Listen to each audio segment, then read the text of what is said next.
नमस्ते, हेलो, ओला, सत श्री अकाल और सलाम वालेकुम।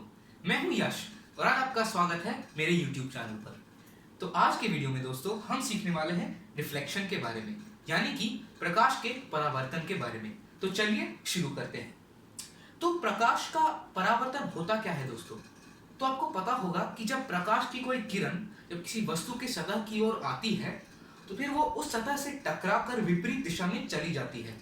और यह होता है क्यों? यह रिफ्लेक्शन यानी कि परावर्तन के कारण होता है और उसके सारी डिटेल्स मैं अभी कवर करने वाला हूं दोस्तों। तो चलिए वो सारे डिटेल्स हम अभी देखेंगे। तो आप देख सकते होंगे कि यहाँ पे मेरे पास एक बहुत ही सिंपल डायग्राम है और हमारे चारों ओर प्रकाश की बहुत सारी किरणें होती हैं और वो सब बहुत सारी दिशाओं में जा रही होती हैं। लेकिन हम फिजिक्स के डायग्राम में यानी कि भौतिक विज्ञान के डायग्राम में हम सिर्फ प्रकाश की एक किरण को ड्रॉ करते हैं ताकि हमारे लिए आसान रहे और हम इस किरण को आसानी से फॉलो कर सके यानी कि ट्रैक कर सके। तो इस उदाहरण में दोस्तों हमारे पास प्रकाश की एक किरण है जो इस सतह की ओर आ रही है और हम उसे इंसिडेंट रे बोलेंगे क्योंकि वो सतह की ओर आ रही है। यह सतह पर इंसिडेंट है तो हम इसे अंग्रेजी में इंसिडेंट रे बोलते हैं। और ध्यान में रखिएगा दोस्तों कि फिजिक्स के डायग्राम में आपको हमेशा एरोज बनाने पड़ते हैं, यानी कि आपको यह चिन्ह जो है आपको यह बनाना पड़ेगा ताकि आप जो इस डायग्राम को देखे आप उसे बता सके कि यह किरण जो है यह इस तरफ आ रही है। और अब आप सब सोच रहे होंगे कि इस लकीर के नीचे यह तिरछी लकीरें जो है यानी कि डायगोनल लकीरें जो है इनका मतलब क्या है? तो अगर हम किसी सतह के नीचे यह तिरछी यानी कि डायगोनल लकीरें बना दें तो इसका मतलब होता है कि यह सतह एक रिफ्लेक्टिव सरफेस है। और रिफ्लेक्टिव सरफेस का मतलब वो होता है वो सतह जिस पर अगर प्रकाश की कोई किरण आए तो वो परावर्तित होकर विपरीत दिशा में जाएगी। तो उदाहरण के लिए आप मान लीजिए शीशे जो होते हैं आप शीशों में खुद की छवि भी देख सकते हैं और आप दूसरों की छवि भी देख सकते हैं अगर वो आपके पास में खड़े हों। तो यह एक शीशा हो सकता है, शीशा का सतह हो सकता है या ये पानी हो सकता है। आपको पता होगा कि अगर आप तालाब में देखें तो आप अपनी खुद की छवि देख सकते हैं, वो भी परावर्तन के कारण होता है, रिफ्लेक्शन के कारण होता है।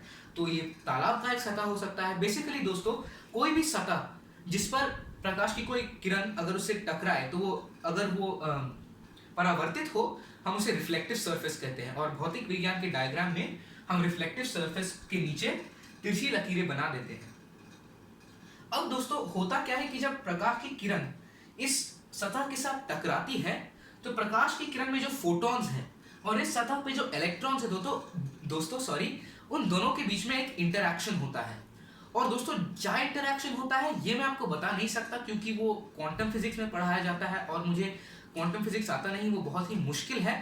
तो वो क्वांटम फिजिक्स इस वीडियो के स्कोप के बाहर है दोस्तों। लेकिन आपको बस हाई स्कूल में आपको बस ये जानना है कि प्रकाश की किरण में जो फोटॉन्स है और इस सतह पर जो इलेक्ट्रॉन्स है उन दोनों के बीच में कोई इंटरैक्शन होता है और उसके कारण यह किरण परावर्तित होती है।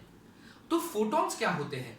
प्रकाश की किरण में जो कण होते हैं यानी कि पार्टिकल्स होते हैं हम उसे फोटॉन्स कहते हैं। तो फोटॉन्स जो है वो प्रकाश को बनाते हैं, लाइट पार्टिकल्स यानी कि प्रकाश के पार्टिकल्स को, प्रकाश के कण को हम फोटॉन्स कहते हैं। वैसे ही दोस्तों इलेक्ट्रॉन्स जो है वो एक उप आणविक कण है यानी कि सब एटॉमिक पार्टिकल। तो आपको पता होगा कि सब चीज जो है हमारे आसपास जो वस्तुएं हैं जो लोग हैं सब कुछ अणु से बने होते हैं यानी कि एटम से बने होते हैं। और एटम्स में भी और छोटे छोटे कण होते हैं और उन कणों को हम प्रोटॉन्स, इलेक्ट्रॉन्स और न्यूट्रॉन्स कहते हैं। तो प्रोटॉन्स जो होते हैं वो पॉजिटिवली चार्ज होते हैं, न्यूट्रॉन्स जो होते हैं वो न्यूट्रली चार्ज होते हैं यानी कि उन पे कोई चार्ज नहीं होता, और इलेक्ट्रॉन्स जो होते हैं वो सबसे छोटे उप आणविक कण होते हैं और वो नेगेटिवली चार्ज होते हैं। तो अणु में भी जो और छोटे छोटे कण होते हैं उनमें से एक इलेक्ट्रॉन होता है और जब उन इलेक्ट्रॉनों और इस प्रकाश की जो किरण में जो फोटॉन्स है जब उन दोनों के बीच में इंटरैक्शन होता है तो यह प्रकाश की किरण परावर्तित होती है। और जब यह परावर्तित होती है दोस्तों तो यह विपरीत दिशा में चली जाती है। और आप फिर से ध्यान रखिएगा कि आपको यह चिन्ह बनाना है और आपको दिखाना है कि किस दिशा में यह किरण जा रही है। और चूंकि यह किरण अब परावर्तित हो चुकी है हम इसे रिफ्लेक्टेड रे कहते हैं। तो यह हुआ हमारा इंसिडेंट रे, यह हुआ हमारा रिफ्लेक्टेड रे। और दोस्तों आप नोटिस कर रहे होंगे कि मैंने यहाँ पे एक आई बनाया है और आई नॉर्मल और इंसिडेंट रे के बीच में जो एंगल है वो आई है। तो नॉर्मल क्या होता है, तो किसी भी सतह पर अगर आप एक लकीर खींच दे और उस लकीर और सतह के बीच में जो एंगल है अगर वो 90 डिग्री का है तो हम इस लकीर को नॉर्मल कहते हैं। तो नॉर्मल वो लकीर होती है जो अगर आप उस लकीर को बनाएं तो फिर नॉर्मल और सतह के बीच में 90 डिग्री का एंगल होगा। तो आप देख सकते हैं कि यहाँ पे 90 डिग्री का एंगल है और यहाँ पे भी 90 डिग्री का एंगल है, तो इसीलिए यह लकीर नॉर्मल है। तो आई है नॉर्मल और इंसिडेंट रे के बीच में इनके बीच जो एंगल है वो आई है। और आप एक और चीज देख रहे होंगे कि यह एंगल जो है यह इस एंगल के बराबर लग रहा है, और ये एक्चुअली होता है दोस्तों। जो एंगल ऑफ इंसिडेंस है यानी कि नॉर्मल और इंसिडेंट रे के बीच में जो एंगल है जिसे हम एंगल ऑफ इंसिडेंस कहते हैं, वो एंगल ऑफ रिफ्लेक्शन के बराबर होता है। यानी कि रिफ्लेक्टेड रे और नॉर्मल के बीच में जो एंगल है उसे हम एंगल ऑफ रिफ्लेक्शन कहते हैं।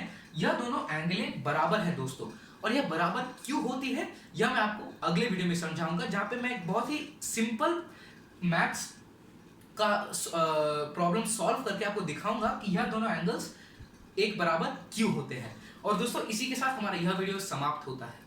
अगर आपको मेरा यह वीडियो पसंद आया हो तो प्लीज इसे लाइक कीजिएगा, इसे परिवार और दोस्तों के साथ जरूर शेयर कीजिए, मेरे चैनल को सब्सक्राइब कीजिए और इस घंटी के आइकन को जरूर दबा दीजिए ताकि जब भी मैं एक नया वीडियो बनाऊं आपको जल्द से जल्द पता लग जाए।